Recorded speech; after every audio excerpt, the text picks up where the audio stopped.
Welcome to a special conversation on Beacon, the Burjeel Emergency and Acute Care Operational Network.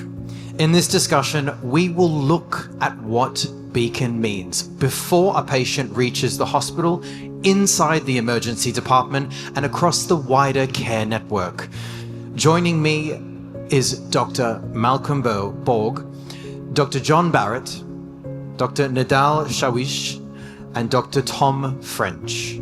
We will keep the conversation focused and fast, with answers designed to give one clear takeaway at a time. Dr. Malcolm, let's start with you. For someone hearing about Beacon for the first time, what is it, and what does it change about the way Burjeel approaches emergency and acute care? So Beacon is an initiative designed to shift the way that emergency care is delivered.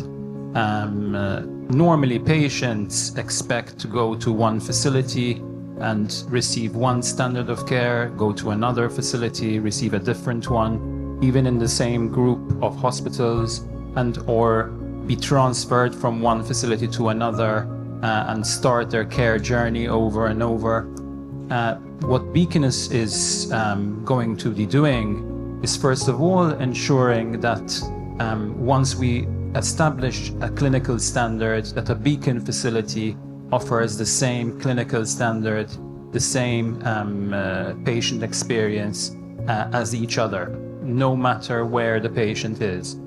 And that with our pre-hospital, our ambulance connections, the patient can start their health journey in one place and not have to repeat or restart that journey throughout. So it becomes one continuous pathway throughout the network. Wow, so Beacon as an integrated operating framework, it sounds like it's going to really connect all the pieces together.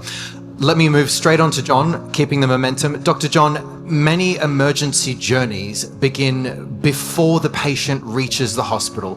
What does Beacon strengthen, or how does Beacon strengthen that pre-hospital journey? So the launch of Beacon comes at a crucial time of change for the way we think about pre-hospital emergency care services. Instead of purely being about transport from one place to another, it's about projecting the hospital capability into the community.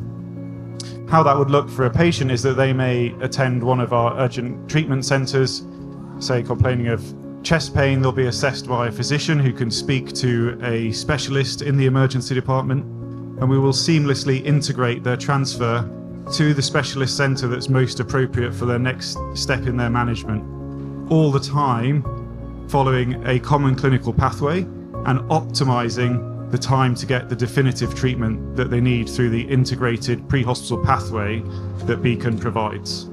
So not only is it really optimizing that medical journey, but it's also optimizing the customer's journey and the patient's journey. Absolutely. So for a patient, they feel like they're just in one seamless continuum of care with no breakdowns at any point. Fantastic. I'm going to shift straight across to Dr. Nidal.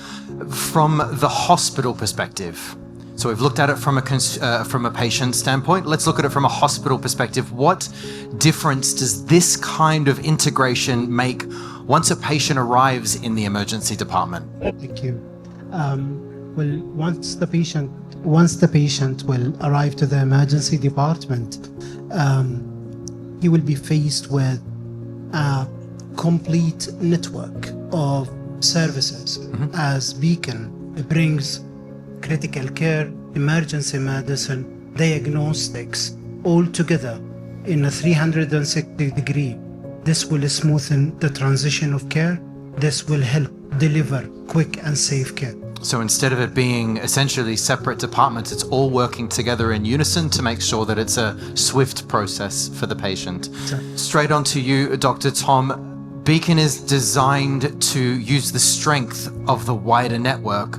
What does that mean when a patient needs acute or specialist support beyond the first point of care? So I think it's important to note that every patient enters a system at a front door. And it doesn't matter what that front door is, but in our system, when they enter, they can enter with a known access to an entire operational network. And the key is that it's operational. So we're able to deploy assets into the field in a pre-hospital space. We're able to bring teams together so that we can move patients when we have to, or even provide remote assistance to our other clinical teams in the community to provide the patient with a distinct and completely joined up clinical pathway. Ultimately, that means that the patient will get the right care at the right time in the right place, delivered by the right team. And every single one of those steps is poignant to the success of that patient's care. So as all four of you are doctors, I'm going to put the pressure on now. This is my fun part. So very, very short rapid fire questions. Dr. Malcolm, I'm going to start with you. In one sentence, what is the promise of Beacon to a patient? Well, my promise is that I hope that I can provide the same service in our departments as I would want my own family to receive. Perfect. Dr. John, straight to you. What should already be happening before an emergency patient reaches the hospital door? So in the pre-hospital environment, we need to recognise the problem. We need to alert the hospital, make sure they are transferred to the most appropriate hospital to manage their needs, and then that team needs to be ready to receive that patient through the communication that we provide from the pre-hospital environment. Perfect. And Dr. Nadal, what should a patient experience differently because Beacon exists? Beacon promise to remove uncertainty, quicker access to care, highly specialized services. And Dr. Tom, over to you. Finish this sentence. The real strength of Beacon is... The real strength of Beacon is the team that are behind it. That isn't just in one location, but covering an entire network of clinical capability. Thank you so much, doctors. It's been an honor to be with you here today. Beacon is ultimately about bringing strength of the network around the patient from the first response through specialist and acute care. One network, one clinical standard, one team. Thank you.